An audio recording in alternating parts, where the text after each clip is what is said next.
ខ្ញុំបានរកឃើញនាឡិកាមួយទៀតដែលយើងអាចដាក់អក្សរខ្មែរ Font Fully Support ទៅក្នុងនាឡិកានេះផ្ទាល់តែម្ដងអត់មានលោតជើងខអីទេហើយជាពិសេសមានមុខងារវាស់សម្ពាធឈាមនៅក្នុងនាឡិកានេះសម្រាប់យើងជាអ្នកប្រើប្រាស់ផងដែរក្រៅពីហ្នឹងក៏មានមុខងារលយផ្សេងទៀតប៉ុន្តែខ្ញុំសូមណែនាំប្រាប់ឈ្មោះរបស់វាសិនគឺ Venus Falcon Titanium ស្ដាប់ឈ្មោះមកគឺលយមែនតើនៅពេលដែលខ្ញុំបានកាន់នាឡិកានេះដំបូងអ្វីដែលខ្ញុំចាប់អារម្មណ៍គឺគុណភាពរបស់នាឡិកានេះផ្ទាល់ដោយសារតែតួខ្លួនក្បាលនាឡិកាហ្នឹងគឺវាធ្វើពីទីតាញ៉ូមឬក៏ Titanium ដែលវាស្រាលប៉ុន្តែគឺវាមាំហើយវាធន់ទៅនឹងការធ្លាក់ការឆ្កូតមែនតើចំពោះកញ្ចក់របស់វាវិញគឺទំហំ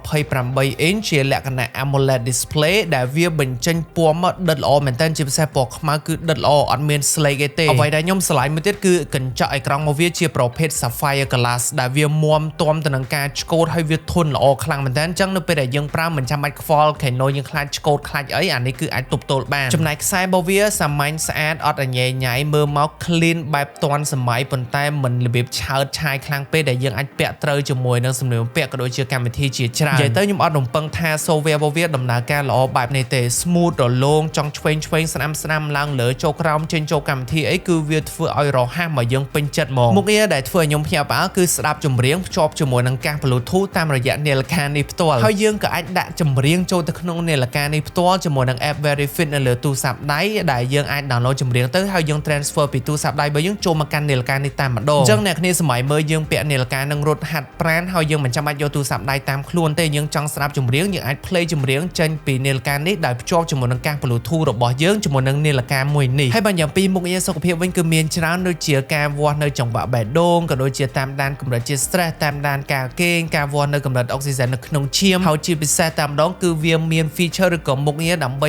វាស់នៅសម្ពាធឈាមរបស់យើងផងដែរដែលនេះលើកទី1របស់ខ្ញុំដែលឃើញនាឡិកាដែលអាចមានសមត្ថភាពក្នុងការវាស់នៅសម្ពាធឈាមហើយខ្ញុំក៏បានតេស្តសាកល្បងខ្ញុំគិតថាវាគួរឲ្យចាប់អារម្មណ៍មែនតើសម្រាប់អ្នកដែលត្រូវការមុខងារហ្នឹងនាឡិកានេះគឺវាស័ក្តិសមសម្រាប់អ្នកទាំងអស់គ្នាអូហើយបាននិយាយអំពីទឹកវិញគឺវាអាចធន់ចូលទៅក្នុងទឹកបានជម្រៅរហូតដល់50ម៉ែត្រអញ្ចឹងយើងអាចពាក់ហែលទឹកពាក់អីបានអូហើយបាននិយាយតាក់ទងទៅនឹងហែលទឹកទៀតនៅក្នុងនាឡិកាមួយនេះគឺវាមានមុខងារកាឡាដែល built in ស្រាប់ជា preset ហ្នឹងរហូតដល់160ប្រភេទកាឡាជាងមានច្រើនមែនតើដែលយើងអាចជ្រើសរើសទៅតាមប្រភេទកាឡាណាដែលយើងពេញចិត្តដូច្នេះបើអ្នកគ្នាចាប់អារម្មណ៍ជាមួយនឹងនាឡិកាឆ្លាតវៃដែលអាចប្រើប្រាស់ជាមួយនឹងអក្សរខ្មែរមានមុខងារកាឡាជាច្រើនមានមុខងារសុខភាពជាច្រើនបូករួមផ្សំជាមួយនឹងការវាស់សម្ពាធឈាមហើយអាចដាក់ចម្រៀងចូលទៅក្នុងនាឡិកានេះព្រមទាំងអាចភ្ជាប់វាជាមួយនឹងកាស Bluetooth បានខ្ញុំអាចណែនាំអ្នកគ្នាជាមួយនឹងនាឡិកាឆ្លាតវៃ Venus Falcon Titanium ដែលអាចស្វែងរកទិញតាមរយៈ Facebook Page ដែលខ្ញុំកំពុងតែដាក់នៅលើអេក្រង់មួយនេះផងដែរ Follow for more